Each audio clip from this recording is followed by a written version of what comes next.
నమస్కారం అండి. ముఖ్యంగా మీడియా మిత్రులకి,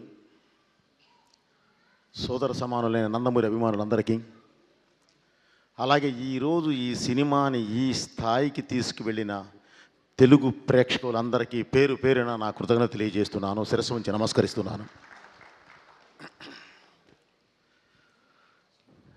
యాక్చువల్లీ కూడా ఇంత విజయం సాధించిన తరువాత స్టేజ్ ఎక్కి మేమేం సాధించాము, నేనే ఏదో చెప్పాలి అని అంటే ఏదో అలా ఉంది. ఎందుకంటే పెద్దవారు గౌరవనీయులు అందరూ మాట్లాడారు. సినిమా ఎంత విజయం సాధించింది, ఏ స్థాయిలో ఉంది, ఏంటి అనేది దిల్ రాజు గారితో సహా చెప్పారు. సో దీని గురించి నేను ఎంత తక్కువ మాట్లాడితే అంత మంచిదండి. బాలయ్య గారితోనే మాట్లాడిస్తాం. అలాగే ముందుగా ఈ సినిమాకి వెన్నుగా నిలబడిన దిల్ రాజు గారికి, అలాగే మ్యాంగో రామ్ గారికి, శ్రీధర్ గారికి, డాక్టర్ సురేంద్ర గారికి నా కృతజ్ఞత తెలియజేస్తున్నానండి. ఇంకొక విషయం అండి, ఈ సినిమాలో పనిచేసిన ప్రతి టెక్నీషియన్, ప్రతి ఆర్టిస్టు ఏం చేశారు, ఏ మ్యాజిక్ చేశారు, ఏంటి అనేది మీరు స్క్రీన్ మీద చూసేశారు.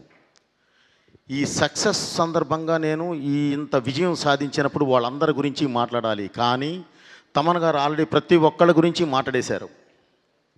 సో ఇందులో ఒక్కటే మిస్ అయింది ఏంటంటే నా డిపార్ట్మెంట్, డైరెక్షన్ డిపార్ట్మెంట్ ప్రాణం పెట్టి మరీ చేశారు.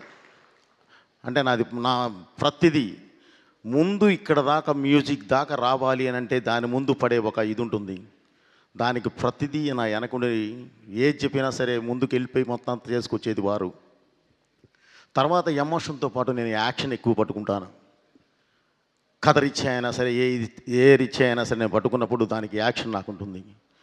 దానికి నాకు బ్యాక్ బోన్లో నిలబడాల్సిన వాళ్ళు మా మాస్టర్స్, రామలక్ష్మణ్ మాస్టర్ గారు ప్లస్ వాళ్ళ అబ్బాయి రాహుల్, అలాగే ఒక మంచి ఫైట్ సెకండ్ హాఫ్లో ఒక ఫైట్ చేసిన రవివర్మ గారు. వీళ్ళందరూ కూడా ఏ పరిస్థితుల్లో పనిచేశారంటే అసలు చెప్పలేము. ఒక ప్లేస్కి వెళ్తేనేమో బాడీ అంతా వంగరబోద్ది, -12 కట్ చేస్తే మళ్ళీ గంగమ్మ తల్లి మీద చేసేటప్పుడు +48, ఓన్లీ 2 days గ్యాప్లోనే వచ్చి చేసాం. అది ఇంత దీనిలో కూడా ప్రతి ఒక్కళ్ళు ఎవరు ఏంటి అని అడగల.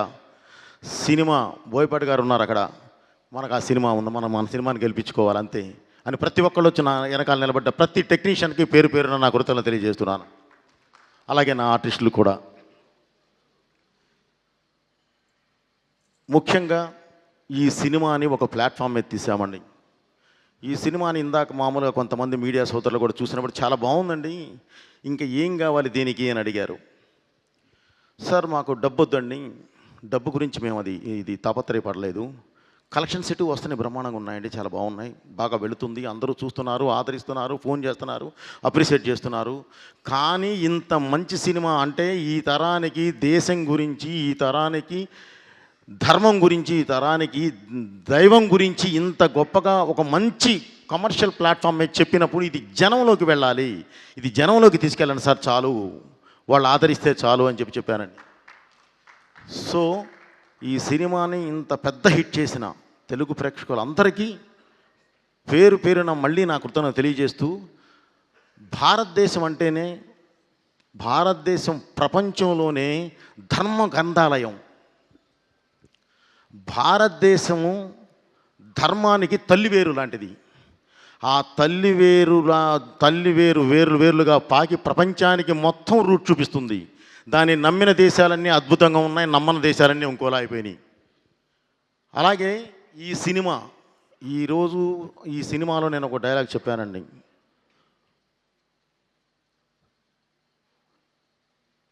శివుడు శాశ్వతం. ఒక డైలాగ్ మాట్లాడుతూ భగవంతుడు శాశ్వతం, మనం ఓన్లీ కర్తలం, మనం చెప్పింది మాత్రమే చేస్తాం. అంటే ఒక మనిషి అనుకుంటే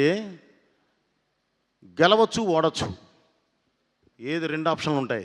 కానీ దేవుడు అనుకుంటే మాత్రం గెలిపే ఉంటుంది, ఇక దానికి తిరిగే ఉండదు. ఆ గెలిపే ఈ సినిమా. అలా దేవుడు వెనకాల నిలబెట్టి గెలిపించిన సినిమాయే ఈ సినిమా. అలాంటి సినిమా మీ ముందుకు తీసుకొచ్చేయి అంటే దేవుడు సంకల్పం అది. ఆ సంకల్పం అద్భుతంగా మీరు ఆదరించారు. దానికి ఎవరు అడ్డం వచ్చినా సరే, ఒకవేళ ఏదైనా చిన్న అడ్డంకులు వచ్చినా సరే మనం అది దేవుడే చూసుకుంటాడు. అది ఆయన బాధ్యత. సో మా ధర్మం ఏంటంటే మీ ముందుకు తీసుకురావడం వరకే తీసుకొచ్చాం. అద్భుతమైన విజయం సాధించాం. ఈ విజయానికి కారకులైన ప్రేక్షకులందరికీ అగైన్ మళ్ళీ నేను కృతజ్ఞతలు తెలియజేస్తున్నాను. ఈరోజు ఈ సక్సెస్ మీట్ని సక్సెస్ చేయడానికి ఆశీర్వదించడానికి వచ్చిన పెద్దవారు, ప్రతి పెద్దవారు అందరికీ పేరు పేరు నా కృతజ్ఞతలు తెలియజేస్తూ, బాబు థ్యాంక్ యూ వెరీ మచ్. ఇది మనం ఇంత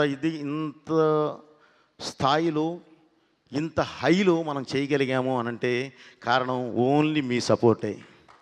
మీ సపోర్ట్ లేని నేను ఇది అసలు చేయలేము. ఇంత పెద్ద సినిమా ఇంత త్వరగా చేయలేము బాబు. చేశాము అనంటే మీ సపోర్టు, వెనకాలండి దేవుడు నడిపించిన సపోర్టు, దేవుడిచ్చిన సపోర్ట్ లేకపోతే ఇది అసలు చేయలేము. నిజంగానే రామలక్ష్మణ మాస్టర్ గారు అన్నట్లు ఎలాంటి పరిస్థితుల్లో పనిచేసామా అంటే అలాంటి పరిస్థితుల్లో పనిచేసాం. వెనకాల దేవుడే, ఆ శివుడే ఉండి మమ్మల్ని నడిపించాడు. కాబట్టి ఈరోజు మీ ముందుకు తీసుకొచ్చాం. ఇలాంటి మంచి సినిమాని ప్రతి ఒక్కళ్ళు ఇంకా కుటుంబంతో సహా ఆదరించి ఒక డేట్లో రిలీజ్ అవ్వాల్సింది అనుకోకుండా ఇంకొక డేట్కి రావడం వల్ల అక్కడ థియేటర్స్ తగ్గినాయి. సో థియేటర్స్ తగ్గినాయి, కానీ థియేటర్స్ అద్భుతమైన ఫుల్స్ ఉన్నాయి.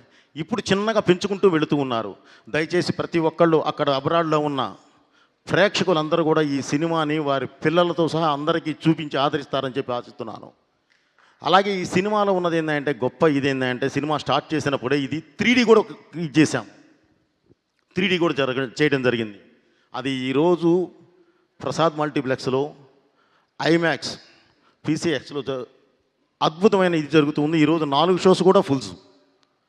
సో 3D ఎక్స్పీరియన్స్ అనేది మీరు ఒక్కసారి ఈ సినిమా చూస్తే మళ్ళీ 3Dకే వెళ్ళే అంత అద్భుతంగా ఉంటుంది. దయచేసి ఆ 3Dది కూడా మీరు 3Dలో చూడండి. అభిమానులందరూ 3Dలో చూడండి. మీకు అసలు మీరు కొత్త లోకాన్ని చూస్తారు. Okay brother, thank you very much. Thaman గారు, మన జర్నీ ఎప్పుడు ఇలాగే ఉండాలి. డెఫినెట్లీ ఇందాక మీరు చెప్తూ ఇండస్ట్రీ మొత్తం కలిసి ఉండాలి అన్నారు. నిజం అది. ఇది ఫస్ట్ నుంచి బాలయ్య గారు మేము ఫస్ట్ నుంచి ప్రతి వేదిక మీద చెప్పేది అదే. మేం గెలవటం కాదు, మన సినిమా గెలవాలి. మన ముందు రిలీజ్ అయిన సినిమా గెలవాలి, మన తర్వాత రిలీజ్ అయ్యే సినిమా గెలవాలి. ప్రతి ఒక్కళ్ళు బాగుండాలి, తీసుకున్న వాళ్ళు బాగుండాలి, చూసేవాళ్ళు బాగుండాలి అనే ఒక సదుద్దేశంతోనే ప్రతిసారి మేము ఆ ఉద్దేశంతోనే వెళుతున్నాము. కాకపోతే మీరు అన్నట్లు ఏదో సంథింగ్ జరుగుతుంది. అలా కాకుండా అందరూ ఒక వేదిక మీదకి వద్దాము. తెలుగు పరిశ్రమ అంటే ఒక కుటుంబం లాంటిది. ఆ కుటుంబాన్ని మనం బయట వాళ్ళు చూసి మనల్ని చూసి ఇబ్బంది పడేంతలా మాత్రం మనం చేసుకోవద్దు. తప్పకుండా మనం నిలబెట్టుకోవాలి బ్రదర్. మనందరం ఒకే పాత్రలో ఉంటాం. 4 కిలోమీటర్ల రేషియోలో ఉన్నాం. ఎటు చూసినా సరే పొద్దున్న లెగిస్తే మొఖముఖాలు చూసుకోవాలి. మనందరం బాగుంటేనే ఏదైనా సరే ఈ దేశంలో మనం ఇలా నిలబడగలం. ఎందుకంటే నిజంగానే ఈరోజు దేశంలోనే ఒక పెద్ద పరిశ్రమ ఏదంటే తెలుగు పరిశ్రమ. ఆ స్థాయికి వెళ్ళి ఉన్నాం. దాన్ని అదే స్థాయిలో నిలబెట్టాలని చెప్పి ప్రతి ఒక్కరికి ఇండస్ట్రీలో ఉన్న అందరూ మన వాళ్ళే, మన కుటుంబ సభ్యులందరికీ మళ్ళీ ఈ వేదిక నుంచి విన్నవించుకుంటూ